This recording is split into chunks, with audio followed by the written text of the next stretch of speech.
ये कहानी है घमंडी सूरज और नारद चांद की। बहुत समय की बात थी। पृथ्वी मंडल नाम के गांव में सूरज के ढलने का और चांद के निकलने का समय हो गया था। तभी सूरज ऊंची आवाज में चांद से कहता है। अरे ओ चांद, मुझे ये बताओ, जब भी तुम्हारे आने का समय होता है तब कोई इंसान तुम्हारी पूजा क्यों नहीं करता? अच्छा, वो छोड़ो, कोई तुम्हें प्रणाम भी नहीं करता? ऐसा कुछ नहीं है। सब लोग तुम्हारे जैसे मुझे भी मानते हैं और कई लोग मुझे प्रणाम भी करते हैं। क्या बोला? मेरे जैसे? नहीं, मैं जब आता हूँ तब लोग मुझे जल चढ़ाते हैं, मेरी प्रार्थना करते हैं और हाँ, सूर्य नमस्कार भी करते हैं। और तुम्हारी तो आज तक मैंने किसी को प्रार्थना करते भी नहीं देखा, और ना ही तुम्हारा कोई चंद्र नमस्कार है। सूरज की ये बात चांद को अच्छी नहीं लगी और सूरज और चांद की सभी बातें गांववासी भी सुन रहे थे। तभी एक गांववासी मनोज कहता है। सच ही तो कहा सूरज भगवान ने, हम तो सिर्फ उनकी ही पूजा करते हैं, हम उन्हें ही भगवान मानते हैं। चांद हमारे लिए कोई मायने नहीं रखता। तभी मनोज की पत्नी सरिता मनोज से कहती है। ऐसा मत बोलो जी, चांद भी हमारे लिए उतना ही मायने रखता है जितना सूरज। चांद तो हमें रात को रोशनी देता है और चांद को भी तो हम पूजते हैं। जब करवा चौथ होता है तब हमारा व्रत चांद के आने के बाद ही संपन्न होता है। सूरज भगवान भी हमें रोशनी देते हैं, हमें धूप देते हैं। चांद भगवान हमें क्या देते हैं? कुछ भी नहीं। सारी रात तो हम सोए रहते हैं, तो फिर चांद की रोशनी का हमें क्या फायदा? हमें चांद की जरूरत नहीं है। हाँ, अगर चांद नहीं भी आएगा तो हमें क्या फर्क पड़ेगा? हाँ, सच है, सच है। गांव वालों की बातें सूरज और चांद बड़े ध्यान से सुन रहे थे। उनकी बातें सुनकर सूरज तो खुश हो गया, लेकिन चांद नाराज हो गया। गांव वाले उसके बारे में ऐसा सोचते हैं, इस बात से वो दुखी हो गया। देखा, पृथ्वी मंडल के लोग मुझे ही उनका भगवान मानते हैं। तुम्हारे होने या ना होने से उन्हें कोई फर्क नहीं पड़ता। उनके नजरों में तुम्हारी कोई अहमियत नहीं है। अच्छा, अगर मैं ना रहूं तो इन लोगों का जीवन अस्त व्यस्त हो जाएगा। ऐसा कुछ नहीं होगा, मैं हूं ना, मैं उनको दिन रात रोशनी दूंगा। अच्छा, अगर इन लोगों को मेरी ज़रूरत नहीं है तो मेरा यहाँ रहने का क्या मतलब? आज से मैं प्रण लेता हूँ कि मैं अब रात को नहीं निकलूँगा, चाहे कुछ भी हो जाए। जब तक इन लोगों को मेरी अहमियत नहीं समझ आती तब तक मैं वापस यहाँ नहीं आऊँगा। ये कहकर चांद वहाँ से निकल जाता है और उसके जाते ही सारे गांव में अंधेरा छा जाता है। वैसे आसमान में कुछ तारे थे, पर उनकी रोशनी ना के बराबर थी। गर्मी का मौसम शुरू हो गया था, इसलिए किसान सुबह ही खेत में काम करने जाते थे और दोपहर को काम खत्म करके घर लौट आते थे। लेकिन चांद के ना होने से बहुत अंधेरा हो गया था। अरे सरिता, अभी तक सोई हो? जल्दी से उठो, हमें खेत में काम करने जाना है। जल्दी उठ जाओ, नहीं तो धूप आ जाएगी तो काम करने में परेशानी होगी। हाँ, खेत में काम करने तो जाना है, पर देखो तो बाहर कितना अंधेरा है। हम खेत में काम कैसे करेंगे? कुछ दिखाई भी नहीं देगा। देखो तो कितना अंधेरा है। अब आप सो जाओ और मुझे भी सोने दो। ठीक है, फिर बाद में ही जाना पड़ेगा। मनोज सुबह का इंतजार करने लगा। थोड़ी देर में सुबह हो गई। फिर दोनों खेत के लिए निकल पड़े, पर थोड़ी ही देर में सूरज सर पे आ गया और दोनों जब खेत में काम करने लगे तो उनको बहुत तेज धूप लगने लगी। कितनी गर्मी है, काम करना मुश्किल हो रहा है, मानो जैसे कोई जला रहा है। हाँ, देखो ना कितनी गर्मी है, माथा तो जैसे गर्मी से फट ही जाएगा। हाँ, चलो घर चलते हैं, कल सुबह जल्दी आके काम कर लेंगे। हाँ ठीक है, चलो। गर्मी से तो हालत ही खराब हो गई। अगले दिन फिर से सुबह जब मनोज और सरिता काम के लिए उठते हैं तो बाहर बहुत घना अंधेरा होता है। तो फिर वो काम के लिए निकलते हैं तो जाते वक्त ही सूरज निकल आता है और धूप लगने लगती है। फिर से उनको काम करने में परेशानी होती है। तो मनोज सूरज से कहता है। हे सूरज देव, हम पे कृपा करो। अगर आप रात को भी आपका उजाला हमें देंगे तो हमें कभी भी चांद की जरूरत नहीं पड़ेगी। आप मेरी ये बात मान लो। सूर्य देव से प्रार्थना करके सरिता और मनोज घर आ जाते हैं। सरिता, जाओ तुम खाना बना लो, बहुत तेज भूख लगी है। क्या अभी से खाना बना दूं? अभी तक तो रात भी नहीं हुई। हाँ, मुझे नहीं लगता आज रात होगी, इसलिए खाना बना दो, मुझे बहुत भूख लगी है। सरिता खाना बनाने लग जाती है और खाना बनने के बाद दोनों खाना खा लेते हैं। लेकिन रात होने का समय हो गया था, परंतु अभी भी तेज गर्मी थी।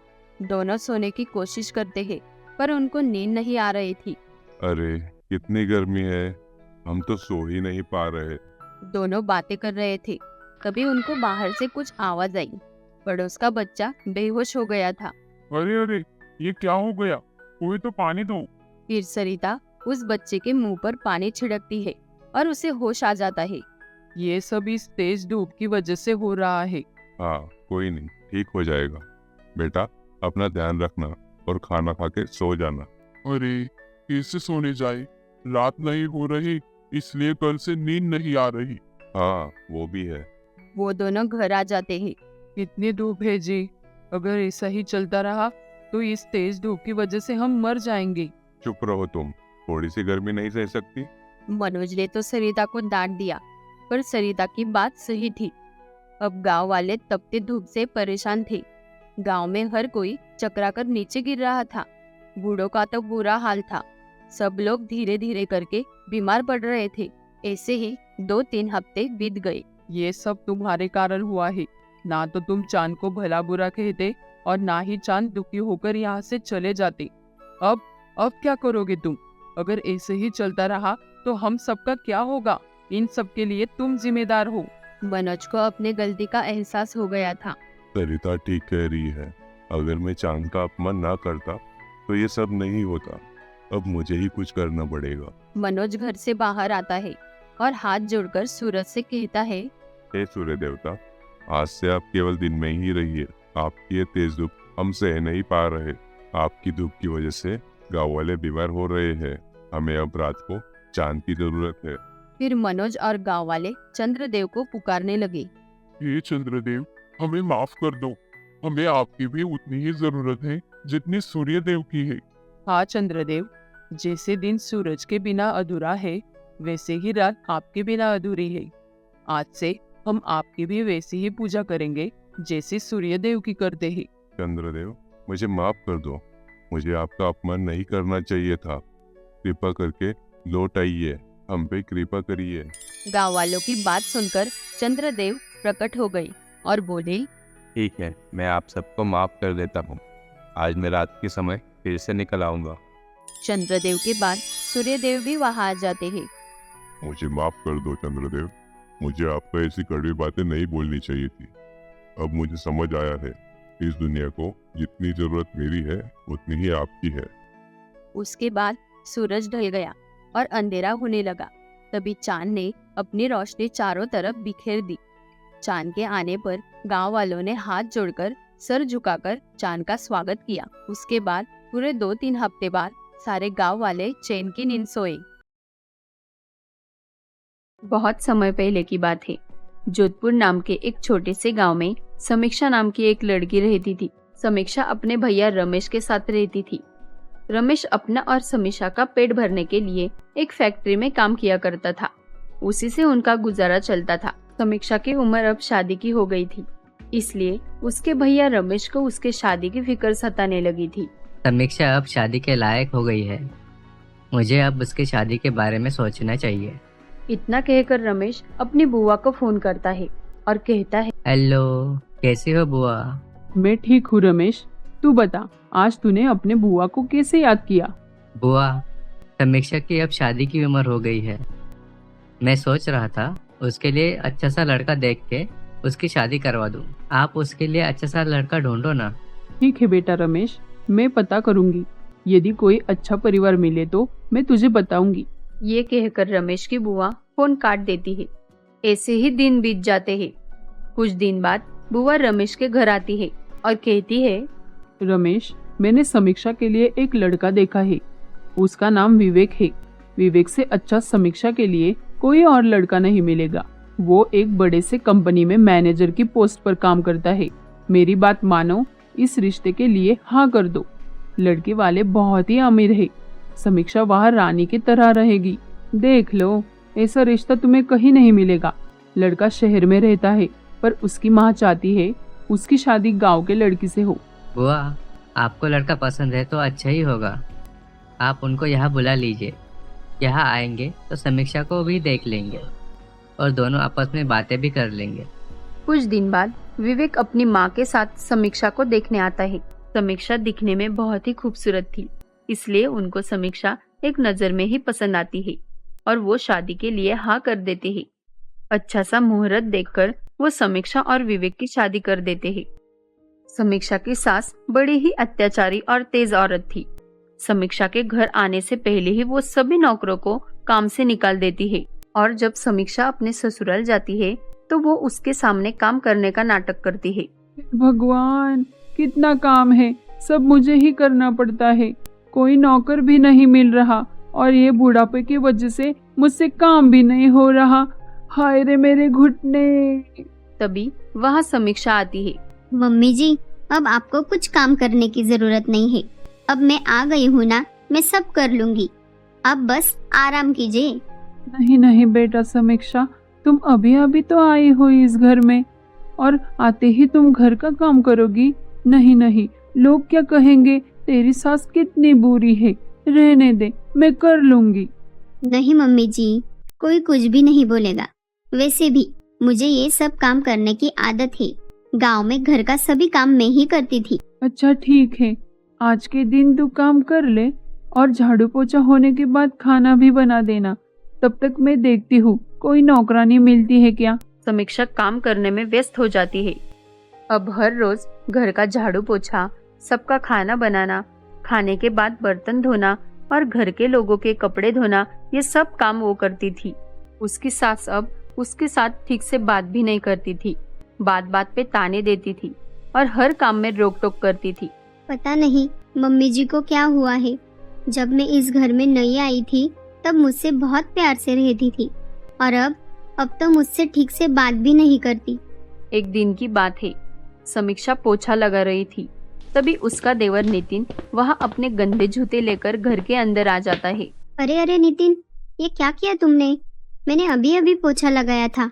देखो, तुमने सारा फर्श गंदा कर दिया। हाँ तो क्या मैं अपने ही घर आपको पोंछ कर आऊं? और फर्श गंदी हुई है तो पोंछ लो दोबारा से। वैसे भी घर में आपको क्या ही काम होता है इतना। मम्मी जी, देखो ये नितिन मुझसे कैसे बात कर रहा है। अरे क्या हुआ, क्यों चिल्ला रही हो? देखो ना मम्मी, ये मुझे मेरे ही घर में आने से मना कर रही है। क्या मैं घर में अब इसकी वजह से आऊंगा जाऊंगा? क्यों रे मनहूस लड़की, तूने मेरे बड़े बेटे का तो खून चूस के उसको दुबला पतला कर दिया है। अब क्या तेरी नजर मेरे छोटे बेटे पर है? खबरदार, मेरे प्यारे बेटे को कुछ कहा तो ज्यादा होशियारी की ना, तुझे इस घर से बाहर कर दूंगी। मैं आपकी बहू हूँ मम्मी जी। मेरा इस घर पे उतना ही हक है जितना आपका। आप लोग मुझसे ऐसी बात नहीं कर सकते।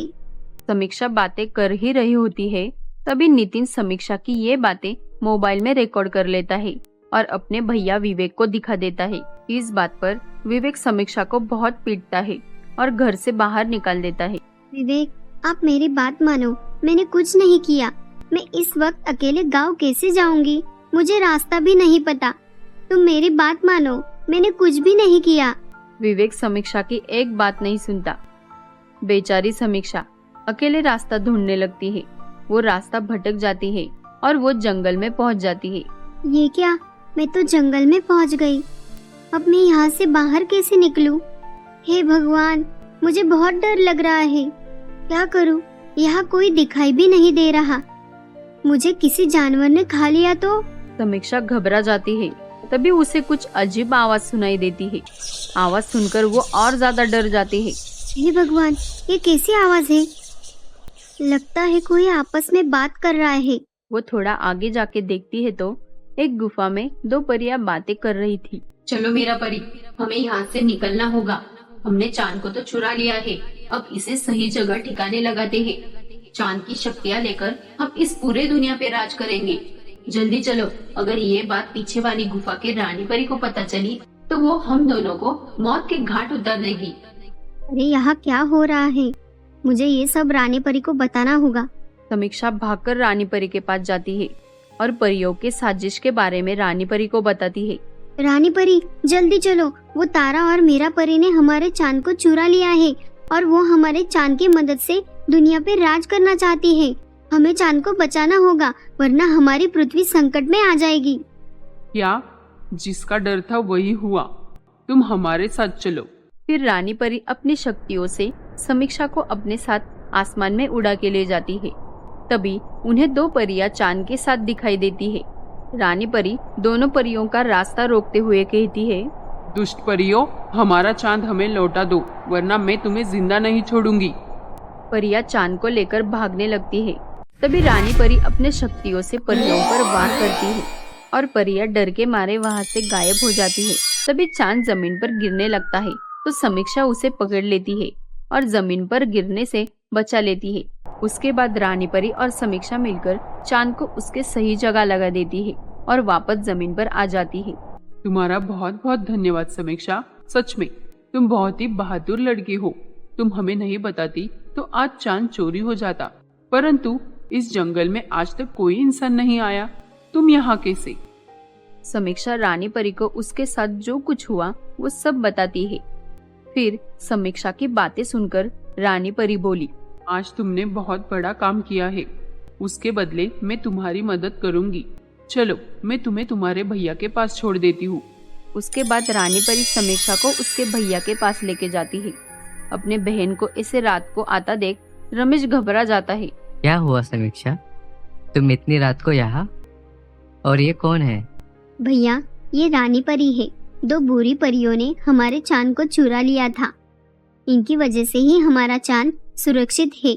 और रही बात मेरी, मुझे मेरे ससुराल वालों ने घर से बाहर निकाल दिया है। मेरी कोई गलती भी नहीं थी भैया, फिर भी उन्होंने मेरे साथ ऐसा किया। फिर समीक्षा अपने भैया को सब बताती है। रमेश रानी परी का धन्यवाद करता है। रानी परी रमेश के घर को पूरी तरह बदल देती है और उनको बहुत सारा पैसा देती है और वहां से निकल जाती है। धन दौलत पाकर रमेश और समीक्षा खुश थे। रमेश समीक्षा की दूसरी शादी करवा देता है। फिर क्या, उस दिन बाद रमेश और समीक्षा हमेशा के लिए सुखी हो जाते हैं। एक समय की बात थी। संतोष अपनी पत्नी सरला के साथ गुलमोहर नाम के गांव में रहता था। संतोष एक गरीब किसान था। हर रोज वो खेत में कड़ी मेहनत करता था और उसके साथ ही साथ उसकी पत्नी भी खेत में उसका हाथ बटाती थी। फसलों को बेचकर उन्हें जो थोड़ा बहुत पैसा मिलता था उससे ही उनका घर चलता था। 2 वक्त का खाना तो उन्हें अच्छे से मिल जाता था, परंतु उनके सिर पर बहुत सा कर्जा था जो उन्होंने पिछले साल खेत के लिए बैंक से लिया था। इस साल का मौसम भी कुछ ज्यादा अच्छा नहीं था। बहुत बारिश के वजह से अनाज का नुकसान हो रहा था और उसी की चिंता में संतोष बैठा था। तभी सरला उसके पास आई और उससे बोली, चलो खाना खा लो, कब तक ऐसे सोचते बैठे रहोगी? नहीं सरला, आज रहने दो, मेरा खाना खाने का मन नहीं है, तुम खा लो। देखिए, थोड़ा बहुत कुछ खा लो और इतनी चिंता क्यों करते हो आप? सब कुछ ठीक हो जाएगा। चिंता कैसे ना करूं सरला, बैंक से इतना बड़ा कर्जा ले रखा है आप और 3 महीने हो गए, अब तक एक भी किस्त नहीं भरी है हमने। मुझे तो डर है, अगर इस बार बारिश के कारण हमारे धान खराब हो गए तो हम क्या करेंगे? ऐसा कुछ भी नहीं होगा, चिंता मत करो, माता रानी सब ठीक कर देगी। माँ पे भरोसा रखो। ऐसे ही 2 महीने बीत गए। इन 2 महीनों में कुछ भी नहीं बदला था। संतोष ने अभी तक बैंक की एक भी किस्त नहीं भरी थी। जब उसने बैंक से कर्जा लिया था तब उसने सोचा था कि जब खेत में अच्छा अनाज उगेगा तब वो अनाज बेचकर बैंक का सारा कर्जा चुका देगा। और हुआ कुछ और ही। बिन मौसम बरसात हुई और इस बिन मौसम बरसात ने संतोष के साथ ही साथ कई सारे गरीब किसानों को बर्बाद कर दिया। संतोष और सरला पे तो दुखों का पहाड़ गिर पड़ा था। हे भगवान, ये क्या हो गया हमारे साथ? हम तो लुट गए, बर्बाद हो गए। अब हम बैंक का कर्जा कैसे पूरा कर पाएंगे? मुझे तो बहुत डर लग रहा है सरला, अगर बैंक वालों ने हमारे खेत जब्त कर लिए तो फिर हम घर कैसे चलाएंगे, हमारा पेट कैसे पालेंगे? अगले दिन बैंक की एक कर्मचारी संतोष के घर आई। संतोष जी, आपने पिछले 3 महीने से बैंक की एक भी किस्त नहीं भरी है। देखिए, अगर आपने बैंक की किस्त नहीं भरी तो ऐसा ना हो खेत और घर भी आपके हाथ से निकल जाए। ऐसा मत करो मैडम जी, एक किसान उसके खेत को बढ़ाने के लिए क्या कुछ नहीं कर, उसका खेत ही उसके लिए सब कुछ होता है। अगर वो ही आप उससे छीन लोगे तो वो क्या करेगा, क्या खाएगा, और दूसरा काम भी तो नहीं आता हमें। देखिए, हम भी मजबूर होते हैं। कर्जा लेते वक्त आप लोग भी हमें वादा करते हैं कि आप समय पर किस्तें भर देंगे। भरोसा करके हम आपको कर्जा भी दे देते हैं, पर अगर आप ही वो कर्जा चुका नहीं पाते तो उसमें हम क्या कर सकते हैं? उसमें हमारी कोई गलती नहीं होती। देखो, अगर अभी तुम्हारे पास कर्जा चुकाने के लिए पैसे नहीं है तो अभी तुम तुम्हारे घर और खेत के कागजात हमारे पास गिरवे रख सकते हो, और जब भी तुम्हारे पास पैसे आ जाएंगे तब तुम पैसे देकर उन्हें छुड़वा देना। संतोष सोचने लगता है और ना चाहते हुए भी वो अपने घर और खेत के कागजात बैंक के कर्मचारी को दे देता है। इस बात से संतोष और सरला बहुत दुखी थे। बैंक के कर्मचारी ने उनके घर पर ताला मार दिया और वो दोनों कुछ ही समय में बेघर हो गए। दोनों को घर छोड़ने के अलावा कुछ और पर्याय भी नहीं था। चलते चलते वो दोनों जंगल पहुंच गए। सरला के पैर में अचानक से मोच आ गई और वो नीचे गिर गई। बहुत दर्द हो रहा है। माता रानी, ये हमारे साथ क्या हो रहा है? ए जी, बहुत दर्द हो रहा है मुझे। संतोष सरला को सहारा देके एक पेड़ के नीचे बिठाता है। सरला, तुम यही बैठे रहो, मैं तुम्हारे पैर के लिए कुछ दवा मिलती है क्या, वो देख के आता हूँ, और तुम्हारे लिए पानी भी लेके आता हूँ। संतोष सरला को पेड़ के नीचे बिठाकर दवाई लेने जाता है। काफी देर हो जाती है पर संतोष वापस नहीं लौटता। सरला को संतोष की चिंता हो रही थी, पर वो अपने पैर पे खड़े होने की अवस्था में नहीं थी। उसकी चिंता में वो रोने लगती है। हे माता रानी, न जाने मेरे पति कहाँ रह गए। आज तक मैंने आपकी कितनी सेवा की, कितने व्रत किए, पूजा पाठ किए। माँ, आप पे मैंने हमेशा भरोसा किया। मैंने आपकी सच्चे मन से प्रार्थना की, फिर भी आपने हमारा सब कुछ छीन लिया। अब मेरे पास मेरे पति के अलावा कुछ भी नहीं है। कृपा करके उन पे अपनी कृपा दृष्टि रखना माँ। पता नहीं वो कहाँ है, किस हालत में है। सरला बहुत रो रही थी। तभी वहाँ पे रोशनी हुई और साक्षात माता रानी वहाँ प्रकट हो गई। रो मत सरला, तुम्हारा पति ठीक है। अपने सामने साक्षात माता रानी को देखकर सरला तो हैरान थी। उसके तो होश ही उड़ गए थे। माँ, आपने मुझे दर्शन दिया। आपके दर्शन पाकर तो मैं धन्य हो गई माँ, धन्य हो गई। आज मैं अपने आप को बहुत भाग्यशाली मानती हूँ माँ कि साक्षात आपने मुझे दर्शन दिए हैं। पर आप मेरा दुख तो जानती हो ना माँ, मेरी मदद करो माँ। सरला, मुझे पता है तुम्हें किस बात का दुख है। मैंने तुम्हें पहले भी बताया ना, तुम्हारा पति बिल्कुल ठीक है, उसे कुछ भी नहीं हुआ है। चलते चलते वो बहुत दूर चला गया था, इसलिए उसे देर हो रही है। वो जल्द ही तुम्हारे पास लौटेगा। आपने कहा है तो वो ठीक ही होगी। मैं तो डर ही गई थी। तुम दोनों को मुझसे बहुत शिकायत है ना। देखो, हर व्यक्ति को उतना ही मिलता है जितना उसके भाग्य में होता है। कुछ को ज्यादा मिलता है और कुछ को कम। ये तो सब भाग्य का ही खेल है। जीवन में दुख और सुख सबको भोगने ही पड़ते हैं। तुम्हारे और तुम्हारे पति के भाग्य में अब तक दुख था, इसलिए तुम दोनों दुख भोग रहे थे। पर अब तुम दोनों जल्द ही सुखी जीवन का आनंद लोगे। अब तुम दोनों के जीवन में खुशियाँ ही खुशियाँ। खुशियाँ? कहाँ है खुशियाँ? घर और खेत छीन गए। रहने के लिए ना घर है, ना खाने के लिए खाना है। मैं हूँ ना, चिंता क्यों करती हो? माता रानी ने अपनी शक्ति से सोने की लिपस्टिक प्रकट की। ये देखो, ये सोने की लिपस्टिक है। इससे तुम धन दौलत के अलावा कुछ भी मांग सकती हो। धन दौलत के अलावा कुछ भी मांग सकती है? हाँ, धन दौलत तुम्हें मेहनत से ही कमानी पड़ेगी। मेहनत करने के लिए हम तैयार हैं माँ, पर धन दौलत के अलावा हम क्या मांगे? देखो, मैंने तुम्हें रास्ता बताया है। अब उस रास्ते से तुम्हें कैसे कहाँ जाना है वो तुम तय करो।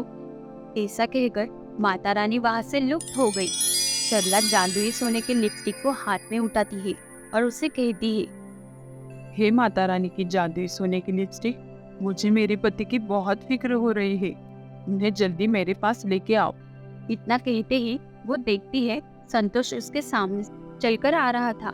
वहाँ आकर संतोष ने सरला से कहा, ये लो, ये दवा लो। अरे, तुम तो बिल्कुल ठीक हो गई हो। ये कैसे हो गया, और ये तुम्हारे हाथ में क्या है? सरला ने संतोष को घड़ी सारी बातें बताई। पर संतोष है कि मानता ही नहीं है। उसे सरला की बातें मन घटित लगती है। अरे क्या बोल रहे हो? भगवान कभी किसी को दिखते हैं क्या? अरे सच में? रुको, अभी तुम्हें दिखाती हूँ। हे जादुई लिपस्टिक, हमें बहुत भूख लगी है, तो तुम हमें ढेर सारा खाना दो। सरला के इतना कहते ही उनके सामने ढेर सारा स्वादिष्ट स्वादिष्ट खाना आ जाता है और संतोष को सरला के सारी बातों पे भरोसा हो जाता है। खाना खाने के बाद संतोष कहता है, क्या हम इस जादुई सोने की लिपस्टिक से हमारा घर और खेत वापस मान सकते हैं क्या? हाँ, हम एक बार मांग के देखते हैं। हे जादुई लिपस्टिक, हमें हमारा घर और खेत के कागज वापस चाहिए। कृपया करके हमें वो वापस दे दो। संतोष के इतना कहने के बाद वो अपने घर की ओर जाने लगते हैं। तभी उन्हें रास्ते में वो बैंक कर्मचारी मिल जाती है। अच्छा हुआ आप यहाँ मिल गए, मुझे माफ कर देना। दरअसल मुझे किसी और संतोष के पास जाना था। ये रहे आपके घर के और खेत के कागजात। आपके पास और 7 महीने का समय है, उसमें आप कभी भी कर्जा चुका सकते हो। खेत के कागजात वापस मिलने से संतोष और सरला बहुत खुश थी। ये सब कुछ माता रानी की कृपा है। हाँ सरला, तुम सच कहती थी। माता रानी सब ठीक कर देगी। देखो, माँ की वजह से हमारा घर और खेत वापस मिल गए। चलो, अब 7 महीने का समय है, उसमें हमें कैसे भी करके पैसों का इंतजाम करना पड़ेगा। संतोष जादुई लिपस्टिक से खेत के लिए बीज मांगता है और वो बीज वो खेत में बो देते हैं। कुछ ही दिन बाद उस बीज से कुछ अलग ही पौधे उगाते हैं। ये कौन से पौधे हैं? आपने क्या मांगा था? ये कुछ अलग ही है। पता नहीं, मैंने तो गेहूं के ही बीज मांगे। दोनों परेशान हो गए और दुखी होकर घर चले गए। अगले दिन वो फिर से खेत में आते हैं और खेत में आकर देखते हैं तो क्या, पूरा खेत सोने के लिपस्टिक से भरा हुआ था। जो अलग किस्म का पौधा खेत में आया था, उसे सोने के लिपस्टिक उगाए थे। जय हो माता रानी की।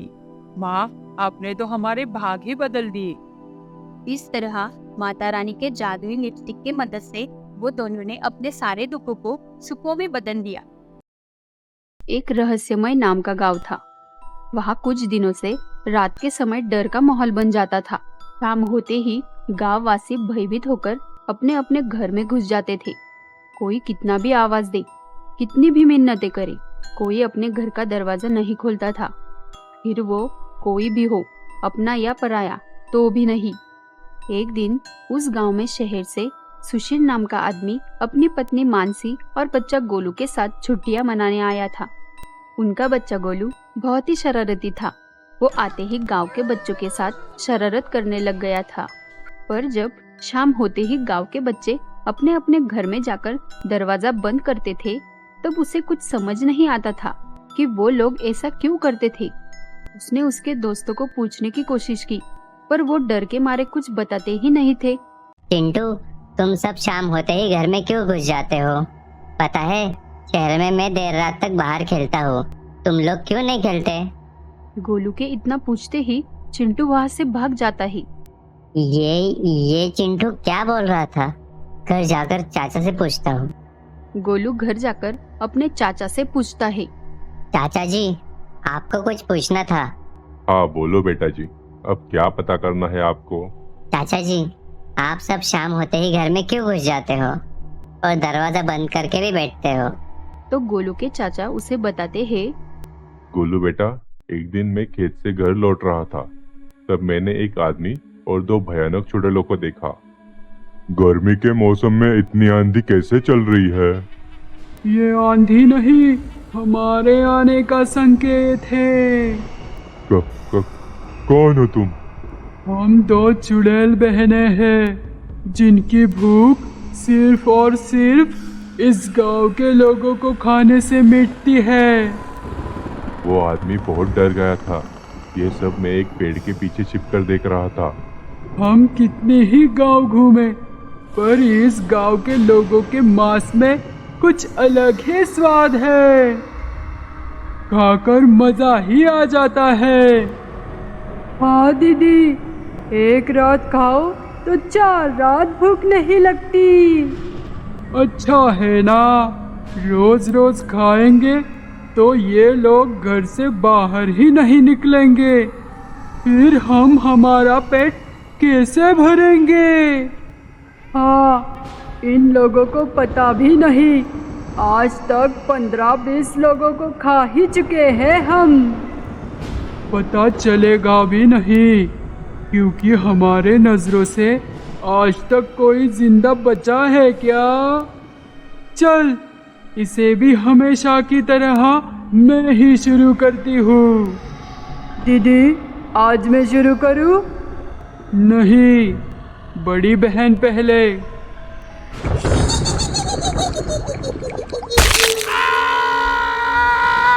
चाचा की बातें सुनकर गोलू को गांव वालों पर तरस आया। चाचा, फिर सब गांव वाले मिलके कुछ करते क्यों नहीं? हम क्या करेंगे बेटा, वो चुड़ैले हैं, उनके पास शक्तियाँ है और हम तो मामूली इंसान है। पर ऐसे कैसे होगा? क्या आप रात को कभी बाहर नहीं निकलोगे? अगर कोई आपातकालीन परिस्थिति आ गई तो आप सब क्या करोगे? हाँ, पर अब क्या ही कर सकते हैं। गोलू रात को सो ही नहीं पाता। वो अपने चाचा की सुनाई बातों को ही सोच रहा था। तभी वो पता नहीं क्यों क्या सोचकर घर से बाहर निकल जाता है। गोलू को घर में न देख उसके चाचा मम्मी पापा परेशान हो जाते हैं कि आखिर गोलू आधी रात को कहाँ गया। पता नहीं कहाँ गया होगा मेरा गोलू। वहाँ गोलू रास्ते से जा रहा था। तभी वो दोनों चुड़ैल बहनें उसके सामने आई। वाह, बड़े दिनों बाद एक नरम मुलायम चीज सामने आई है। हाँ दीदी, बहुत दिन हुए ऐसा स्वादिष्ट मांस खाए। आज तो जश्न की रात होगी। इसका मैं अभी शिकार कर देती हूँ। नहीं, बड़ी बहन पहले। वो चुड़ैल गोलू को खाने ही वाली थी। तभी गोलू बोला, नहीं, तुम मुझे नहीं खा सकती। क्यों? तू पत्थर का बना है? पूरे गांव में चर्चा है कि छोटी बहन को आप हमेशा अपना झूठा ही खिलाती है। हाँ, तो क्या हुआ? मैं उसकी बड़ी बहन हूँ, मेरा हक है। वो बड़ी बहन पहले खाएगी। रुको, देखो ना छोटी चुड़ैल जी, आज तक आपने बड़ी बहन की सारी बातें मानी। वो पहले खाती थी, आज आप खा लो। हाँ दीदी, ये छुटकू सही कह रहा है। आज मैं पहले खाती हूँ। तुम पहले क्यों खाओगी? इतने दिनों से मैं पहले खाती आ रही हूँ। आज भी मैं ही पहले खाऊंगी। अरे आप समझते क्यों नहीं? आज तक बड़े बड़े लोग आए तो बड़ी बहन ने पहले खाया, तो आज मैं छोटा आया हूँ तो छोटी बहन पहले खाएगी। हाँ दीदी, मैं खाऊंगी इसे पहले। चुप! बड़ी बहन को छोड़कर एक नादान बच्चे का सुनती है। बच्चा सही कह रहा है, आज तो पहले मैं ही खाऊंगी। तो तू मुझे तेरा झूठा खिलाएगी? आज तक आप भी तो अपनी छोटी बहन को झूठा खिलाती आई हो। मैं भी देखती हूँ तू पहले कैसे खाती है। मैं भी देखती हूँ आज पहले आप कैसे खाती हो। बड़ी और छोटी बहनों में लड़ाई होने लगी। दोनों अपनी शक्तियों से एक दूसरे पर वार कर रही थी। तभी दोनों के झगड़े में दोनों के बाल टूट जाते हैं। अरे ये क्या हो गया? हमारी शक्तियाँ तो बालों में ही होती है। अब ये ही नहीं रहे तो हम कैसे जिंदा रहेंगे? चुड़ैल के इतना कहते ही वो दोनों चुड़ैल बहनें जल के खाक हो जाती है। तभी गांव वाले और गोलू के चाचा वहाँ आ जाते हैं। अरे गोलू बेटा, तुम ठीक हो? हाँ चाचा, वो देखिए, आपके गांव की दोनों चुड़ैलें जलकर खाक हो गई। हाँ बेटा, हमने सब देखा, पर तुमने ये कैसे किया? चाचा जी, हर समस्या का हल उस समस्या से जुड़े लोगों के हरकतों में ही छुपा होता है। बस मैंने उनकी कमजोरी का फायदा उठाया। ये सुनकर चाचा और गांव वाले खुश हो गए। आखिर आज उन्हें गोलू के वजह से दो चुड़ैल बहनों से मुक्ति मिल गई थी। बहुत समय की बात है। मोहन और सुशीला अपनी जवान बेटी तमन्ना के साथ रहते थे। सुशीला और मोहन गरीब थे, फिर भी उन्होंने अपनी बेटी की शादी धूमधाम से राज के साथ की। राज एक बिजनेसमैन था, जबकि मोहन एक गरीब मजदूर था। लेकिन राज और उसकी माँ को एक ऐसी लड़की चाहिए थी जो घर को अच्छे से संभाल सके, इसलिए रिश्ता तय हो गया और तमन्ना और राज की शादी हो गई। सब कुछ ठीक चल रहा था। तभी कुछ समय बाद राज को अपने बिजनेस में कुछ घाटा हो जाता है। वो इधर उधर अपने दोस्तों रिश्तेदारों से पैसा मांगने के लिए जाता है, लेकिन सभी मना कर देते हैं। तभी राज को एक दिन ख्याल आता है कि क्यों ना वो अपने ससुराल से मदद मांगे, और यही सोचकर वो एक दिन मोहन और सुशीला से मिलने उनके घर चला जाता है। बाबा, मुझे कुछ पैसों की जरूरत थी। जी कितने पैसे? जी 3 लाख रुपए की जरूरत थी। 3 लाख? इतने सारे? ये तो बहुत बड़ी रकम है बेटा। हम गरीबों के पास इतने सारे रकम कहाँ से आएंगी? रुको सुशीला, दामाद जी, अब बिल्कुल भी फिक्र मत करो। बस मुझे 2 दिन की मोहलत दे दीजिए, मैं 3 लाख का इंतजाम कर लूंगा। ठीक है बाबा, जब पैसों का इंतजाम हो जाए तो मुझे बता देना। रवि के चले जाने के बाद सुशीला मोहन से कहती है, आपने झूठ क्यों कहा दामाद जी से? आखिर 3 लाख हम कहाँ से लाएंगे? देखा नहीं तुमने, दामाद जी कितने परेशान थे। सुशीला, तुम क्यों भूल जाती हो कि हमारी बेटी इतने बड़े घर में ब्याही है। हाँ, पर 2 दिन में आप इतने सारे पैसों का इंतजाम कैसे करेंगे?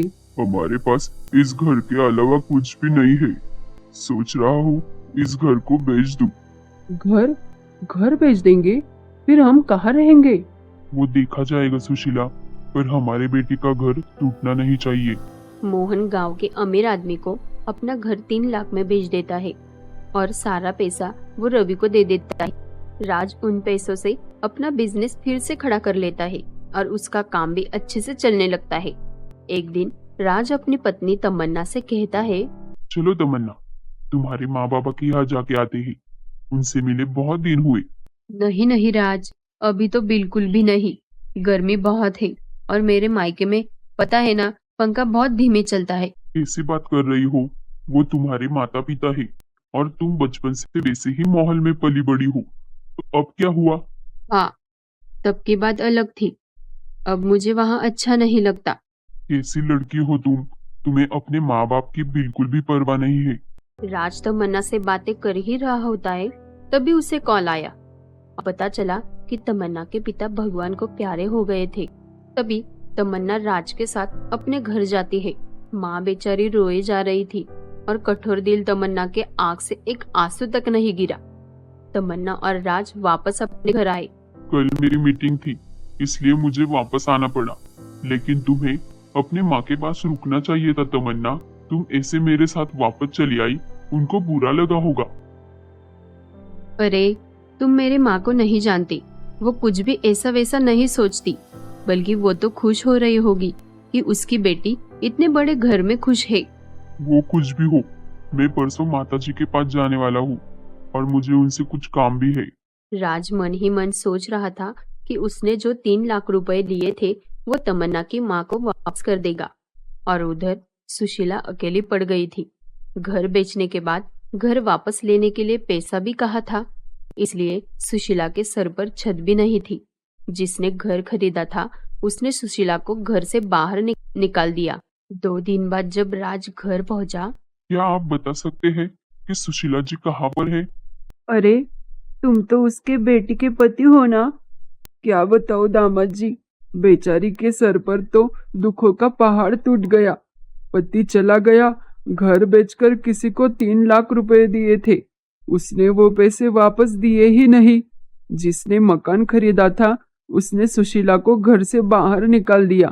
अब पता नहीं बेचारी कहाँ कहाँ भटक रही होगी। हे भगवान, ऐसे दिन किसी दुश्मन को भी ना देखने पड़े।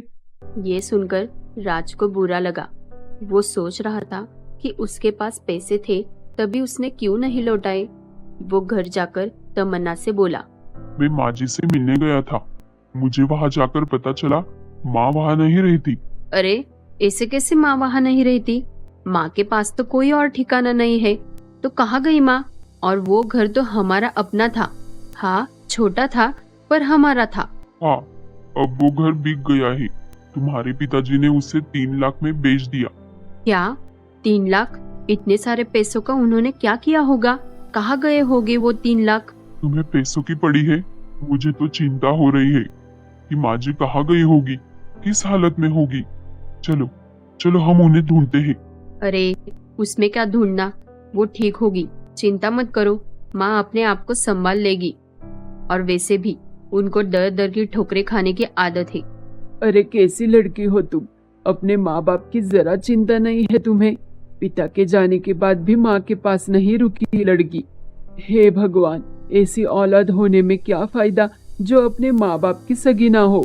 राज परेशान होकर सुशीला को इधर उधर ढूंढ रहा था और तमन्ना को इस बात का कोई फर्क नहीं पड़ रहा था। वो तो मजे से अपने बिस्तर पर पड़ी रहती, खाती रहती, टीवी देखती रहती। उसे अपनी अमीरी बहुत अच्छी लगती थी। वो हमेशा चाहती थी कि उसकी शादी किसी अमीर घर में हो जाए और वो जो चाहती थी वैसा ही हुआ। समय बीतता गया, 2-3 महीने निकल गए। सुशीला की हालत बहुत खराब थी। वो लोगों से भीख मांगकर अपना पेट भरा करती थी। इधर राज सुशीला को हर रोज ढूंढता रहता था। एक दिन राज किसी काम से दूसरे शहर जा रहा था। तभी उसने देखा सड़क के बाजू सुशीला कटोरा लेके भीख मांग रही थी। ये देखकर राज हड़बड़ा जाता है, भागकर सुशीला के पास जाता है। माँ जी, आप यहाँ हो और मैंने ना जाने आपको कहाँ कहाँ नहीं ढूंढा। चलो चलो घर चलो, आप वैसे यहाँ नहीं रह सकती। नहीं नहीं बेटा, ऐसे बेटी के घर कैसे? नहीं, अच्छा नहीं लगता। राज सुशीला को हाथ पकड़कर घर ले जाता है। अपनी माँ को भिखारी के हालत में देखकर तमन्ना हैरान हो जाती है। ये तुमने क्या हाल बना रखा है? मेरे घर आ रही थी तो कम से कम अपना हुलिया तो सवार लेती। चुप करो तमन्ना, बस बहुत हो गया। तुम्हें अमीर होने का बहुत घमंड है ना। जिस शानो शौकत के तुम मजे ले रही हो, ये मत भूलो कि ये सब तुम्हें तुम्हारे माँ बाप की वजह से मिला है। ये तुम क्या कह रहे हो? सच कह रहा हूँ। वो तो तुम्हारे पिताजी ने मुझे कसम दी थी, तुम्हें पता ना चले कि 3 लाख रुपए उन्होंने अपना घर बेचकर मेरे बिजनेस के लिए दिए थे। आज जो तुम खाती पीती हो, वो सब तुम्हारे गरीब माँ बाप की बदौलत थी। नहीं नहीं बेटा, हमारा जो कुछ भी था वो तमन्ना का ही था। हकीकत जानने के बाद तमन्ना को अपनी गलती का एहसास हुआ। उसने अपनी माँ के पैर पकड़कर रो रो कर माफी मांगी और सुशीला ने भी बड़े मन से अपने बेटी को माफ कर दिया। राज ने सुशीला को अपने घर में ही रखने का फैसला किया। अब राज, तमन्ना, सुशीला और राज की माँ एक साथ खुशी खुशी रहने लगे। एक समय की बात थी। एक गांव में मनीषा अपने 3 साल के बेटे के साथ रहती थी। मनीषा के लिए उसका बेटा गोलू ही सब कुछ था। वैसे तो गोलू बस 3 साल का ही था, पर उसके माँ को उससे बहुत उम्मीदें थी, क्योंकि पति के गुजर जाने के बाद अब गोलू ही उसके जीने का सहारा था। अरे ओ मनीषा, चल जल्दी, बहुत देर हो गई है। आज काम पे जल्दी जाना है हमें। हाँ दीदी, आ रही हूँ। हाँ चलो निकलते हैं। हाँ निकलते हैं, पर ये गोलू भी तेरे साथ काम पे आएगा? हाँ, तो इसे कहाँ छोड़ूंगी? अरे कहाँ छोड़ेंगे मतलब? घर पे ही छोड़ेंगे, और कहाँ छोड़ेंगी? मैं भी तो अपने बच्चे घर पे ही छोड़ती हूँ। नहीं नहीं दीदी, अभी मेरा गोलू कितना छोटा है, ये अकेला यहाँ कैसे रहेगा? ये बिल्कुल भी तंग नहीं करेगा। बहुत समझदार है मेरा गोलू, जहाँ बिठाऊंगी वही चुपचाप बैठा रहेगा। और इसका खिलौना है ना, उसे बहुत पसंद है, उसके साथ वो खेलता रहेगा। नहीं मनीषा, यहाँ की बड़े घर की मालकिनों को तुम जानती नहीं हो। तुम्हारा पहला काम है ना, इसलिए घर में नौकरानी तो चाहिए, पर अगर उसका बच्चा उसके साथ काम पे आया, वो मंजूर नहीं है। अच्छा, तब तो मुश्किल हो जाएगा दीदी। मैं अपने गोलू को ऐसा अकेला नहीं छोड़ के जाऊंगी। पर अब हम क्या कर सकते हैं? तू एक काम कर सकती है, इसे मेरे घर पे छोड़ दे। मेरी बड़ी बेटी सीता इसको अच्छी तरह से संभालेगी। वो उसके छोटे भाई बहनों को अच्छी तरह से संभालती है। तेरे बच्चों को भी संभाल लेगी। दीदी, अगर ये रोया तो? ये कभी अकेला नहीं रहा है, इसे मेरी याद आई तो वो रोने लगेगा। देख मनीषा, अब तेरा पति तो है नहीं कमाने के लिए, अब तुझे ही देखना पड़ेगा सब कुछ। और वैसे भी बच्चे तो रोते ही हैं और फिर चुप भी हो जाते हैं। ऐसा हर वक्त तो गोलू को अपने सीने से लगा के रखेगी तो वो अकेला रहना कब सीखेगा? तुझे गोलू को मजबूत बनाना होगा। मनीषा के पति को गुजरे अभी 2 महीने ही हो गए थे। घर चलाने के लिए अब उसे ही काम करना पड़ेगा।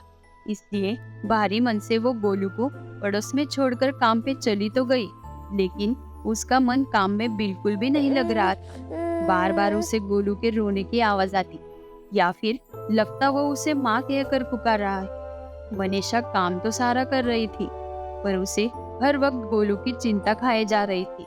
पता नहीं कैसा होगा मेरा बच्चा, मेरे बिना कभी रहा नहीं है वो। उधर गोलू का भी रो रो कर बुरा हाल था।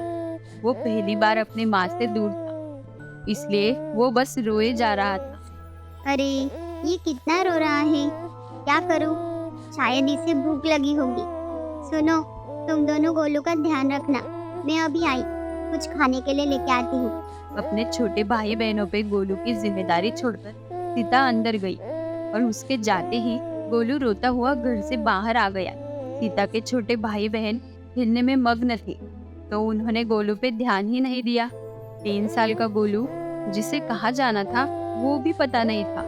बेचारा रोते रोते मेन रोड पर आ पहुंचा, जहाँ बहुत तेजी से गाड़ियां जा रही थी। वो अपनी माँ को ही पुकारे जा रहा था। फिर अचानक वो बेहोश होकर जमीन पर गिर पड़ा। उधर मनीषा को जैसे ही गोलू के गायब होने का पता चला, उसके पैरों तले जमीन खिसक गई। ये क्या कह रही हो दीदी? कहाँ गया होगा मेरा बच्चा? वो कितना छोटा है, वो कैसे कहाँ जा सकता है? आपने बोला था ना सीता उसे संभाल लेगी, तो फिर उसने मेरे गोलू पे ध्यान नहीं दिया। मैं तो आपके भरोसे थी ना। मुझे कुछ नहीं पता, मुझे मेरा गोलू अभी लाके दो। माफ कर दे मनीषा, मेरी ही मति मारी गई थी जो गोलू को सीता के पास छोड़ दिया। सीता बता रही थी वो तुझे याद करके बहुत रो रहा था। शायद वो तुझे ही ढूंढने बाहर निकला होगा। चिंता न कर, मिल जाएगा गोलू। मनीषा और कविता ने आसपास का सारा इलाका छान मारा, पर उन्हें गोलू का कुछ पता नहीं चला। पुलिस के पास जाकर भी कुछ फायदा नहीं हुआ, उन्हें भी गोलू का कुछ पता नहीं चला। मनीषा गोलू को दिन रात यहाँ वहाँ पागलों की तरह ढूंढने लगी। गोलू को लापता होके 3 दिन हो गए थे। मनीषा को तो ना खाने की सोच थी, ना पीने की। रो रो कर उसने अपना बुरा हाल बना रखा था। तेरा गोलू मिल जाएगा मनीषा। 3 दिन से तूने कुछ नहीं खाया, थोड़ा तो खा ले। तू ऐसा अपना हाल बना लेगी तो गोलू को कैसे ढूंढ पाएगी? ये छोले की सब्जी है ना दीदी, इसे आप ढक के रख दो। मेरे गोलू को बहुत पसंद है ये सब्जी। मनीषा की ऐसी हालत देखकर कविता घबरा गई। उसने मनीषा से कुछ नहीं कहा और वहां से चुपचाप चली गई। मनीषा ने अपने दिल का टुकड़ा खो दिया था। उसकी याद में उसने अपना मानसिक संतुलन भी खो दिया। उसके याद में वो ना काम करती थी, ना ही अपने घर जाती थी। बस दिन रात सड़कों पर इधर उधर घूमकर अपने गोलू को ही आवाज देती रहती। ऐसे ही कई साल बीत गए और बीते वक्त के साथ मनीषा की हालत और भी बुरी हो रही। मनीषा चल खाना खा ले। देख मैंने आलू के पराठे बनाए हैं, जल्दी से खा ले, तुझे दवाई भी लेनी है। बेटा गोलू आ जा बेटा, देख मैं तुझे क्या दे रही हूँ, आलू के पराठे। मेरे बच्चे को बहुत पसंद है ना। आ जा, चल बेटा आ भी जा। अपने माँ को कितना परेशान करेगा। देखो ना दीदी, ये गोलू कितना बदमाश हो गया है, सुनता ही नहीं माँ की बात। कब से बुला रही हूँ, आता ही नहीं। मुझे पता है गोलू, तू कहीं पे छुप गया है ना। तू मेरे साथ छुपन छुपाई खेल रहा है ना, बदमाश। बस कर मनीषा, बस कर। आज पूरे 26 साल हो गए हैं गोलू को खोए। होश में आ मनीषा, होश में आ। तू मान क्यों नहीं लेती कि तेरा गोलू अब कभी वापस नहीं आएगा? क्या दीदी कुछ भी बोलती हो? वो देखो वहां आ गया मेरा गोलू। चल बच्चा, आ मेरे गोदी में बैठ जा, मैं तुझे खाना खिलाती हूँ। हाँ आजा आजा। मनीषा को अब भ्रम होने लगा था कि गोलू उसके आसपास ही है, और ये देखकर कविता बहुत परेशान थी। वो कहीं ना कहीं मनीषा के इस हालत की जिम्मेदार खुद को ही मानती थी, और उसी वजह से उसने कभी मनीषा का साथ नहीं छोड़ा। माँ ये बता रहे थे, मालिक दिमाग के बहुत बड़े डॉक्टर है, एक बार चल के देखते हैं ना, हो सकता है वो मनीषा मौसी को ठीक कर दे। लेकिन सीता, वो बड़े डॉक्टर है ना, तो उनकी फीस भी ज्यादा होगी, वो हम कहाँ से लाएंगे? नहीं माँ, मालिक बहुत दयालु है। इन्होंने पहले ही सब बात कर ली है। वो मौसी का इलाज मुफ्त में करने के लिए तैयार है। सीता जिस डॉक्टर की बात कर रही थी, असल में उसका पति उन्हीं के घर में माली का काम करता था। अब मुफ्त में इलाज करेंगे, ये सुनकर कविता फौरन ही मनीषा को लेके उस डॉक्टर के घर पहुंची। जी, मैंने इन्हें चेक किया है। इनकी हालत बहुत समय से खराब है। मुझे इन्हें ऑब्जर्वेशन में रखना पड़ेगा, तभी कुछ कह पाऊंगा। तो आप ऐसा कीजिए, इन्हें कुछ दिनों के लिए मेरे साथ रहने दो। हम इनका बहुत अच्छे से ख्याल रखेंगे। डॉक्टर प्रणव की बात पर भरोसा करके कविता मनीषा को उसके पास छोड़ देती है। देखो, चलो ये खाना खा लो। अगर आपने ये खाना नहीं खाया तो मैं भी खाना नहीं खाऊंगा, देख लेना। अरे अरे, गुस्सा मत हो गोलू बेटा, तू तो मेरा राजा बेटा है ना, गुस्सा मत हो, खाती हूँ। जब से मनीषा डॉक्टर प्रणव से मिली थी, वो उसे गोलू कहकर ही पुकारती थी और डॉक्टर वो भी उसे गोलू बनकर ही बातें करता था, जो कि डॉक्टर की माँ को पसंद नहीं था। तो क्यों इस गरीब का इलाज कर रहा है और ये तुझे गोलू बेटा क्यों बोलती रहती है बार बार? माँ, वो बीमार है, शायद अपने बेटे को याद करती है। बेटे के हादसे की वजह से ही उनकी ये हालत हुई है, और पता नहीं क्यों मुझे लगता है मैं ही उनको इससे बाहर निकाल सकता हूँ। डॉक्टर प्रणव ने मनीषा का इलाज शुरू रखा और कुछ ही दिनों में मनीषा की तबीयत में सुधार आने लगा।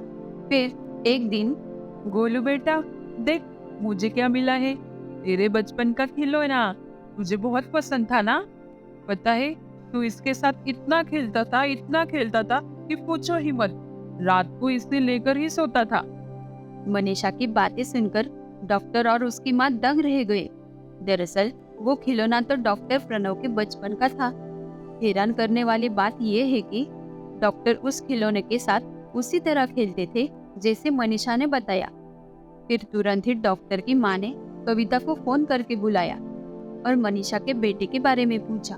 कविता की बात सुनकर डॉक्टर की माँ डॉक्टर से बोली, प्रणव, तुम मुझे हमेशा पूछते थे ना कि तुम्हारी बचपन की तस्वीर क्यों नहीं है। तुम्हारे प्रश्न का उत्तर आज मैं तुम्हें देती हूँ।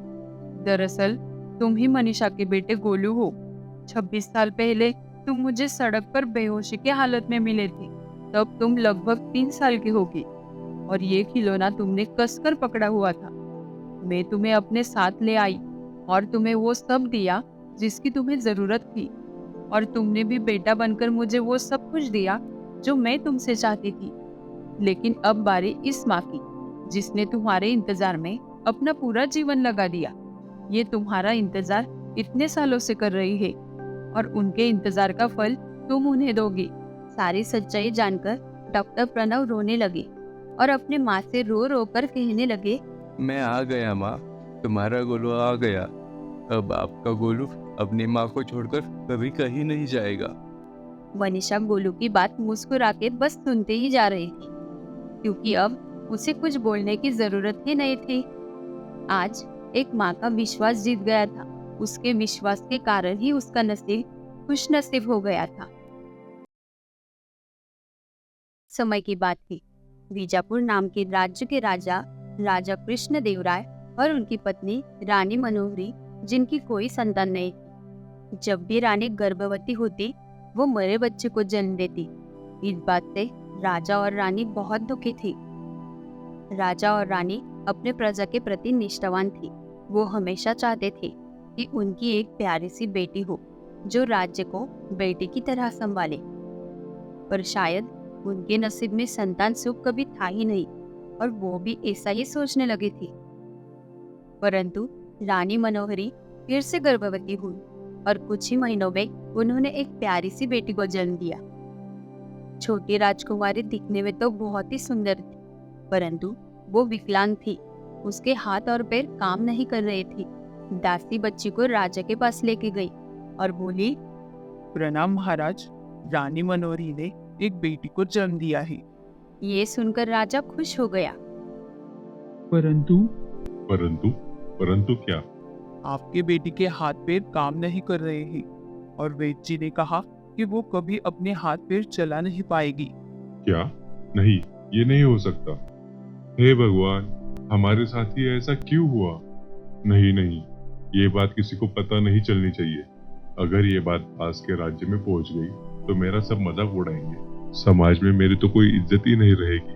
देखो दासी, ये बात किसी को पता नहीं चलनी चाहिए कि रानी ने एक विकलांग लड़की को जन्म दिया है। जैसा आप कहे महाराज। राजा सेवक के हाथों सेनापति को बुलाने का संदेश भेजता है और सेनापति राजा के सामने उपस्थित हो जाता है। प्रणाम महाराज, आपने हमें बुलाया। सेनापति, जाओ इस बच्ची को किसी नदी में बहा दो। और हाँ, इस बात की खबर किसी को ना हो, इस बात का ध्यान रखना। राजा कृष्ण देवराय के आदेश के अनुसार सेनापति बच्ची को नदी में बहा देता है और उधर राजा अपने रानी को झूठी कहानी बता देता है। वो रानी से कहता है कि उसने फिर से एक मरी हुई बच्ची को ही जन्म दिया था। राजा की बातें सुनकर रानी जोर जोर से रोने लगती है और राजा रानी की हालत देखकर बहुत दुखी होता है। इधर वो बच्ची नदी में बहते बहते आगे जा रही। उसी नदी के तट पर एक धोबिन कपड़े धो रही थी। कपड़े धोते धोते उसने देखा नदी में कुछ तो बहकर उसके नजदीक आ रहा था। अरे, ये क्या बहकर आ रहा है और बच्चे की रोने की आवाज भी आ रही है।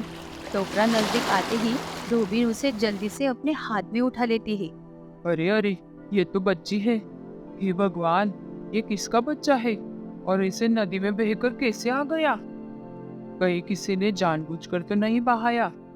अभी इस बच्ची का मैं क्या करूं? इसे घर लेके जाती हूँ। धोबिन बच्चे को अपने घर ले जाती है और अपने पति को दिखाती है। सरिता, ये तू किसका बच्चा उठा के ले आई है? ये बच्ची नदी में बहकर आई है। मैं नदी के तट पर कपड़े धो रही थी, तभी ये मुझे दिखी। मुझे कुछ समझ नहीं आ रहा था तो मैं इसे घर ले आई। देखो तो, ये बच्ची कितनी रो रही है। अच्छा किया तू इसे यहाँ लेके आई। बेचारी किसी जानवर के हाथ लग जाती तो इसका क्या होता? ए जी, क्या हम इस बच्ची को रख ले? हमारी भी तो कोई संतान नहीं है। भगवान की देन समझकर ही सही, हम इसे रख लेते हैं। हाँ सरिता, मैं भी यही सोच रहा था। इसे भगवान ने ही हमारे लिए भेजा है। पर इसके हाथ पैर तो काम नहीं कर रहे हैं। उसका हम क्या करें? अरे, तुम क्या भूल गई? मैं एक वैद्य। इसके हाथ पैर तो मैं ठीक करके ही रहूंगा। सरिता का पति मनोज कुछ वर्षों पहले राजघराने में वैद्य जी था। उसे जड़ी बूटियों के बारे में बहुत ज्ञान था। सरिता और मनोज बेटी के घर आ जाने से बहुत खुश थी। मनोज बेटी को ठीक करने में बहुत मेहनत करता है और कुछ ही दिनों में बेटी के दोनों हाथ पैर काम करने लगते हैं और वो तंदुरुस्त हो जाती है। अब उन दोनों की बेटी अच्छे से चलने फिरने लगती है। ऐसे ही कुछ साल बीत जाते हैं। उस नन्ही बच्ची ने सरिता और मनोज के जीवन में आकर उनका जीवन खुशियों से भर दिया था। इसलिए उन्होंने उसका नाम खुशी रखा था। खुशी, अरे मेरी बच्ची कहाँ गई तू? अरे अरे, क्यों जोर जोर से आवाज दिए जा रहे हो? आपको पता नहीं क्या? वो गई होगी लकड़ी का धनुष लेके तीरंदाजी करने। अरे हाँ, मैंने उसे वो धनुष खिलौने की दुकान से लेके दिया था। पता नहीं उसमें ऐसे राजा महाराजों वाले शौक कहाँ से आए। हाँ, मैं भी वही सोचूं। पर चलो, कोई नहीं, कुछ अलग सीख रही है हमारी बच्ची। थोड़ी देर में खुशी और उसके कमल चाचा वहाँ आ जाते हैं। अरे मनोज, हमारी खुशी तो बहुत होशियार है। क्या तीर का निशाना लगाती है। पता है, चाचा आज मुझे राजमहल के पास लेके गए थे। पता है माँ, राजमहल बहुत ही सुंदर दिखाई देता है। हाँ पता है, पहले मैं वही काम करता था। देखना, मेरी बच्ची एक दिन बहुत ही अच्छी निशानेबाज बनेगी और सब देखते ही रह जाएंगे। और सरिता ने जैसा बोला था वैसा ही हुआ। खुशी बड़ी होकर तीरंदाज बन गई। उसके निशाने की बात करो तो वो कभी भी नहीं चूकता था। एक दिन खुशी जंगल में तीरंदाजी करने गई थी। निशाना लगाते लगाते उसे अचानक से किसी जानवर की आवाज आई। अरे, ये तो आवाज शेर की है। ये तो हमला कर रहा है। मैं उसे भगाती हूँ। खुशी ने निशाना लगाया और तीर उस शेर को छूकर निकल गया। उससे डरकर शेर वहाँ से भाग जाता है। आप ठीक हो ना? तुम्हारा बहुत धन्यवाद बेटा। हमारी जान बचाकर तुमने हम पे बहुत बड़ा उपकार किया है। इसमें उपकार क्या? आप मुसीबत में थे, मैंने आपकी मदद कर दी, बस इतना ही। वैसे आप कौन हो और यहाँ ऐसे अकेले कैसे? मैं विजापुर राज्य का राजा हूँ, कृष्णदेवराय। मैं जंगल में शिकार करने आया था, पर मेरे सिपाही पीछे रह गए और उसी वक्त शेर ने मुझ पे हमला कर दिया। आप राजा कृष्णदेवराय हो? महाराज, मेरा प्रणाम स्वीकार करो। मैं खुशी, मनोज की बेटी। मेरे पिताजी कई साल पहले आपके राजमहल में ही वैद्य जी का काम करते थे। अरे, तुम मनोज की बेटी हो? तुमने तीरंदाजी कहाँ से सीखी? मुझे मेरे चाचा ने सिखाया है। अच्छा है, कल तुम अपने माता पिता के साथ राजमहल आ जाना। मैं चाहता हूँ कि तुम मुझे अपनी खातिरदारी करने का मौका दो। खुशी को राजमहल आने का न्योता देकर राजा वहाँ से चला जाता है। अगले दिन खुशी अपने माता पिता को लेकर राजमहल पहुंची। आओ मनोज, कैसे हो? बहुत वर्षों के बाद मुलाकात हुई। पता है, कल तुम्हारी बेटी ने मेरी जान बचाई। ये बहुत ही साहसी और होशियार है। हाँ महाराज, हमारी बेटी बहुत होशियार है। खुशी, इनसे मिलो। ये हमारी रानी है, रानी मनोहरी। प्रणाम महारानी। अरे तुम तो बहुत ही प्यारी हो और तुम्हारा बहुत बहुत शुक्रिया। तुम ना होती तो ना जाने महाराज के साथ उस दिन क्या होता। अरे नहीं नहीं, ऐसा क्यों बोल रही हो आप? वो तो मेरा फर्ज था। पता नहीं बेटा, तुमसे मिलकर कुछ अलग ही महसूस हो रहा है, जैसे कि हमारा कोई नाता है। मनोज, जहाँ तक मुझे याद है तुम्हारी तो कोई औलाद नहीं थी। जी महाराज, आपने सच कहा, हमारी कोई संतान नहीं। और इस बात से मैं और मेरी पत्नी बहुत दुखी रहते। परंतु एक दिन हमारे पास भगवान ने एक परी भेजी, जिसके आने से हमारा जीवन खुशी से भर गया। और वो कोई और नहीं, मेरी बच्ची खुशी है। ये हमारी खुद की औलाद नहीं है, पर हमने इसे दिल के टुकड़े के जैसे पाला है। अच्छा, पर आपको ये कहाँ मिली? एक दिन मैं नदी के तट पर कपड़े धो रही थी, तब सरिता राजा को उस दिन की सब कहानी बताती है, जिसे सुनकर राजा कृष्णदेवराय चौंक जाते हैं और अचानक से उनके मुंह से बात निकलती है। पर वो बच्ची तो विकलांग थी और वो अपने हाथ पैर हिला भी नहीं पा रही थी। हाँ, ये बात सच है, पर इन्होंने दिन रात एक करके खुशी को ठीक कर दिया। पर महाराज, ये सब आपको कैसे पता? ये बात हमारे अलावा कोई नहीं जानता था। हाँ महाराज, आपको ये सब कैसे पता? आपने तो कभी उसे देखा ही नहीं। क्या आप कुछ छुपा रही है? राजा को समझ नहीं आ रहा था कि रानी के इस प्रश्न का उत्तर दे तो कैसे दे। आप चुप क्यों बैठे हो महाराज? मेरे प्रश्न का उत्तर दीजिए। मुझे पता है, क्योंकि ये हमारी ही बेटी है। जब आपने इसे जन्म दिया तो ये विकलांग थी, इसके हाथ पैर काम नहीं कर रहे थे। मैंने इसे विकलांग समझकर सेनापति के हाथों पानी में बहा दिया। ये मैंने कैसा पाप कर दिया रात? जिस बच्ची को मैंने मरने के लिए छोड़ दिया था, उसी बच्ची की वजह से मैं आज जिंदा। शायद इसी वजह से मैं कभी बाप नहीं बन पाया। मुझसे बहुत बड़ी गलती हो गई रानी, बहुत बड़ी गलती। ये आपने क्या कर दिया महाराज? आपके वजह से मैं इतने दिन बच्चों के लिए तड़पती रही, और तो और आपने मुझसे इतना बड़ा झूठ बोला कि मैंने एक मरी बच्ची को जन्म दिया था। ये आपने बिल्कुल भी ठीक नहीं किया महाराज। हमें माफ कर दो रानी मनोहर, और हम तुमसे भी माफी मांगते हैं खुशी। अपने इस लाचार बाप को माफ कर दो बेटा, और अपने घर लौट आओ। राजा की बात सुनकर सरिता और मनोज बहुत दुखी हो गए। उन्हें लगा कि वो अब खुशी को खो देंगे। महाराज, मैं आपसे नाराज नहीं हूँ, पर मैं अपने माता पिता को छोड़कर आपके पास नहीं आ सकती। इन्होंने मुझे कभी भी किसी बात की कमी नहीं रखी। मुझे बहुत प्यार दिया, तो उनके प्यार के बदले मैं उनको दुख नहीं दे सकती। पर हाँ, अब कि मैं जान गई हूँ कि आप ही मेरे असली माता पिता हो, तो आप जब बोलो तब मैं आपको मिलने आ जाऊंगी, और आप भी मुझे मिलने आ सकते हो। ये कहकर खुशी ने राजा और रानी का भी मान रखा और अपने माता पिता को भी दुखी नहीं होने दिया। समय पहले की बात है। बादलों में एक सुंदर सा परीलोक था। उस परीलोक की रानी परी की एक बेटी थी, नटखट परी। नटखट परी बहुत ही शरारती और चंचल थी। रानी परी हमेशा अपनी बेटी नटखट परी से परेशान रहती थी। नटखट परी के शरारत के वजह से रानी परी ने परीलोक में बहुत ही ज्यादा सख्त कानून बनाए थे ताकि परीलोक और वो खुद सुरक्षित रहे। एक दिन परीलोक की कुछ परियां नटखट परी से कहती है, अरे अरे नटखट परी, अब तुम शरारत कैसे करोगी? रानी माँ ने तो पूरे परीलोक में बहुत ही ज्यादा कड़े कानून बनाए हैं। तुम अब अपने घर से ज्यादा देर बाहर नहीं रह सकती, उड़ नहीं सकती और हाँ, पृथ्वी लोक भी नहीं जा सकती। अब तुम ऐसा करो, घर में ही रहा करो। हाँ, क्या तुम मुझे नहीं जानती हो? मेरा नाम नटखट परी है, नटखट परी। जैसा मेरा नाम वैसा ही मेरा काम। मैं जब तक पृथ्वी लोक घूम के ना आऊं, मुझे नींद तक नहीं आती। इसलिए रानी माँ ने चाहे कितने भी कड़े कानून बनाए हो, मैं तो घूमने जाऊंगी, मौज मस्ती करूंगी। मुझे रोकने वाला कोई नहीं है, चाहे वो मेरी माँ क्यों ना हो। इस तरह नटखट परी बाकी परियों को बता देती है उसके पैर में बेड़ियां बांधने वाला कोई नहीं है और वो जैसा जीती थी वैसा ही जिएगी। नटखट परी जो कहती थी वही करती थी।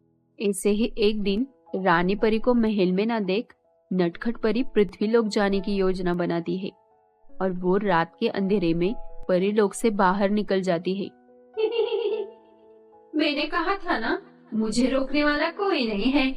अब तो मैं पूरा पृथ्वी लोक घूम के आऊंगी और रानी माँ को पता भी नहीं चलेगा। सभी परियां माँ से कितना डरती है, पर मैं नहीं डरती। परी पृथ्वी लोक जा ही रही होती है, तभी जोर जोर से तूफानी बारिश होने लगती है। उस बारिश में नटखट परी की शक्तियाँ काम नहीं कर रही थी। तूफान की वजह से उसके पंख भी टूट जाते हैं और परी की जादुई छड़ी भी नीचे गिर जाती है। वो बहुत प्रयास करती है अपने आप को बचाने का, पर वो कुछ नहीं कर पाती और वो तेज तूफान और बारिश की वजह से एक समुंदर में गिर जाती है और बाद में लहरों के साथ किनारे तक पहुंच जाती है। नटखट परी बेहोश थी। सूरज निकलने के बाद कुछ लोग परी के पास आए। वो लोग आकार में छोटे थे। नटखट परी उनके सामने एक विशाल इमारत की तरह लग रही थी। वो सब लोग नटखट परी को देखकर चौंक जाते हैं। अरे लिलीपुट में ये कौन आ गया? ये कितनी बड़ी है? मैं तो इसके हाथों के बराबर भी नहीं हूँ। देखो ना कितनी बड़ी है।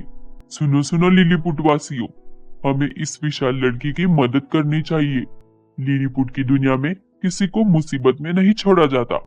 हाँ, हमें इसकी मदद करनी चाहिए और इससे पूछना चाहिए कि ये कौन है और कहाँ से आई है। लिलीपुट वासी नटखट परी को खींचकर समंदर के बाहर ले आते हैं।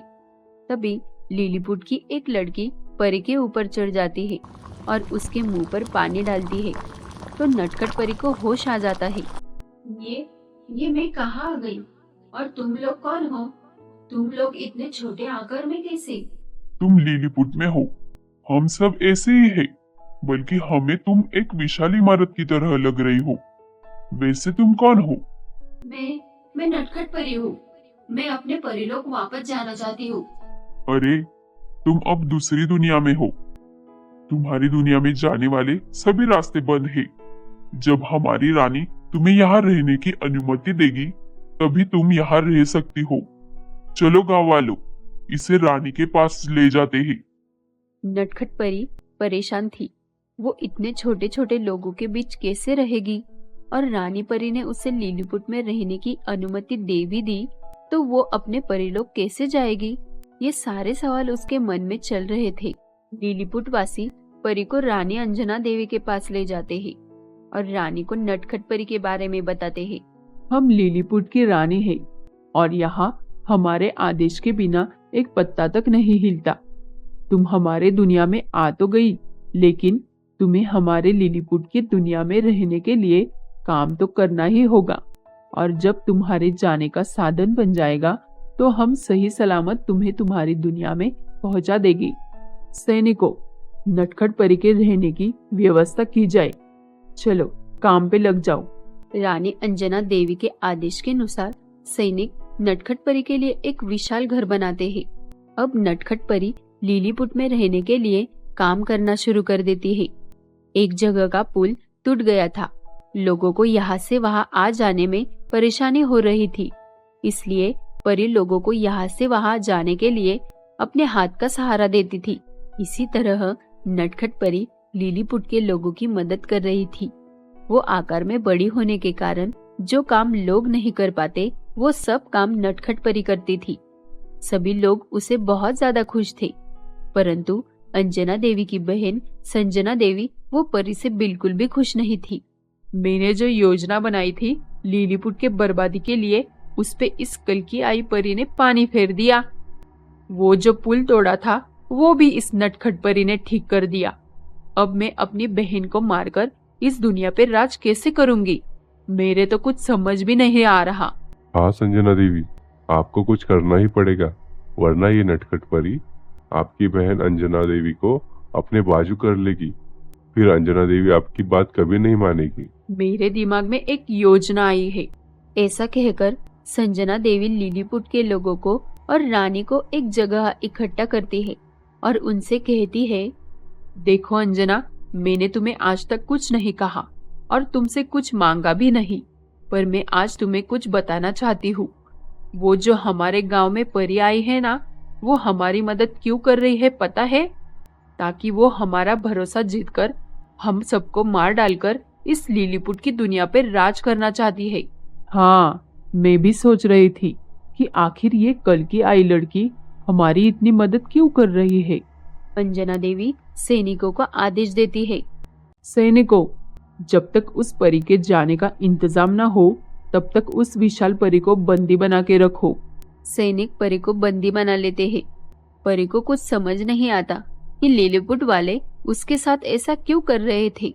ये आप लोगों ने मुझे बंदी क्यों बना के रखा है? मैं तो आपकी मदद करती हूँ। लोगों को किसी बात की समस्या हो तो उसे सुलझाती हूँ। छोड़ो मुझे यहाँ से, क्यों बांध के रखा है मुझे? नटखट परी चिल्लाती है, गिड़गिड़ाती है। वो कुछ कर नहीं पा रही थी। ऐसे ही कुछ दिन निकल गए। संजना देवी लिलीपुट पे हमला करने के लिए एक चुड़ैल को बुला लेती है और ये बात रानी अंजना देवी को पता चल जाती है। संजना, तुझ पे भरोसा करके मैंने बहुत बड़ी गलती की। मुझे अब समझ आया, तूने नटखट परी के बारे में हमारे मन में विष इसलिए भरा क्योंकि तू जानती थी परी तुम्हारे इस घटिया साजिश को चकनाचूर कर देगी। हाँ मेरी प्यारी बहना, तुम सही बोल रही हो। ये मेरी ही चाल थी, पर अब तुम्हें और इस लिलीपुट के लोगों को कौन बचाएगा? संजना, तू रानी बनने के लिए इस हद तक जाएगी मैंने कभी सोचा भी नहीं था। लेकिन तुम ज्यादा दिन राज नहीं कर पाओगी और इस बात के लिए तुम बहुत पछताओगी। चुप! सैनिकों, इसे बंदी बना लो और एक अंधेरे कमरे में बंद कर दो। संजना देवी लिलीपुट के लोगों पर भी बहुत जुल्म करती थी। वो हर रोज गांव का एक इंसान चुड़ैल को खाने के लिए देती थी। लिलीपुट के लोग संजना देवी के इस हरकत से बहुत परेशान थे। हमसे बहुत बड़ी गलती हुई कि हमने उस संजना देवी पे भरोसा किया। अगर कोई हमें चुड़ैल और उस दुष्ट संजना देवी से बचा सकता है तो वो नटखट परी है। हमारी रानी तो कैद में है। अब तक ना जाने लिलीपुट के कितने लोग उस चुड़ैल का खाना बन चुके हैं। हमें नटखट परी को ढूंढना होगा। संजना देवी ने परी को एक काली दुनिया में कैद करके रखा था। लिलीपुट के लोग परी को चारों तरफ ढूंढने लगे और कुछ ही दिनों बाद लोगों ने नटखट परी को ढूंढ लिया। नटखट परी, हमें माफ कर दो। हमें तुम पे भरोसा करना चाहिए था, पर हम क्या करते? संजना देवी को तो हम अपना मानते थे, इसलिए उनकी बातों पे हमने यकीन किया और उसी की सजा हमें मिल रही है। लिलीपुट को बचा लो नटखट परी, तुम ही हमें बचा सकती हो। संजना देवी लिलीपुट के रोज एक इंसान को चुड़ैल को खाने देती है। इस तरह तो हमारी दुनिया उजड़ जाएगी। हमें बचा लो परी, हमें बचा लो।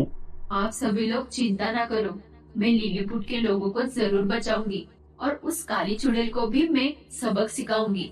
लेकिन मुझे इसे बाहर निकालो ताकि मैं कुछ कर पाऊंगी। सभी लोग मिलकर चंचल परी की रस्सियां निकालते हैं और उसको काली दुनिया से बाहर ले आते हैं। फिर परी चुड़ैल का सामना करने के लिए उसके सामने पहुंच जाती है। परी को देखकर संजना देवी हैरान हो जाती है। देखो चुड़ैल, अगर तुम इस लिलीपुट पर राज करना चाहती हो तो तुम्हें इस परी को हराना होगा। नटखट परी और चुड़ैल के बीच भयानक सामना होता है। चुड़ैल परी को हराने के लिए अपनी सारी ताकत और शक्तियां लगा देती है, परंतु नटखट परी चुड़ैल को चारों खाने चित कर देती है और चुड़ैल का अंत हो जाता है। नटखट परी जीत जाती है। संजना देवी को भी सैनिकों के हवाले कर देती है और अंजना देवी को कैद से छुड़वा देती है।